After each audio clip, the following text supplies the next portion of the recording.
గత 2 సంవత్సరాలుగా పాలస్తీనాపై ఇజ్రాయెల్ దాడులను నిరసిస్తూ దాడులను వెంటనే ఆపాలని డిమాండ్ చేస్తూ ఇల్లందు పాలస్తీనా సంఘీభావ కమిటీ ఆధ్వర్యంలో అక్టోబర్ 7న నిర్వహించే ర్యాలీని జయప్రదం చేయాలని ఇల్లందు పాలస్తీనా సంఘీభావ కమిటీ కన్వీనర్ ఆవునూరి మధు ప్రజలని కోరారు. ఈ రోజు ఇల్లందు పట్టణ పరిధిలోని గోవింద్ సెంటర్లో నిర్వహించిన ప్రచార కార్యక్రమంలో ఆయన మాట్లాడుతూ గత 2 సంవత్సరాలుగా పాలస్తీనా ప్రజలపై చిన్న పిల్లలు, మహిళలు, వృద్ధులని చూడకుండా ఇజ్రాయెల్ అత్యంత దుర్మార్గంగా దాడి చేస్తుందని ఆవేదన వ్యక్తం చేశారు. ఇదంతా అత్యధిక చమురు నిల్వలు కలిగిన పశ్చిమ ఆసియా దేశాలపై పట్టు సాధించడంలో భాగంగానే అమెరికా సామ్రాజ్యవాదం కడుసన్నల్లో దాడులు జరుగుతున్నాయని తెలిపారు.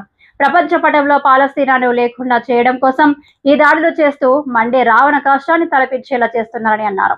అయినా పాలస్తీనా ప్రజలు లొంగిపోకుండా తమ నేల కోసం, మనుగడ కోసం, స్వేచ్ఛ జీవనపు హక్కుల కోసం నేటికి పోరాడుతున్నారని, వారి పోరాట స్ఫూర్తికి జేజేలు తెలుపుతూ వారికి సంఘీభావంగా భారతదేశ ప్రజలు నిలబడాలని పిలుపునిచ్చారు.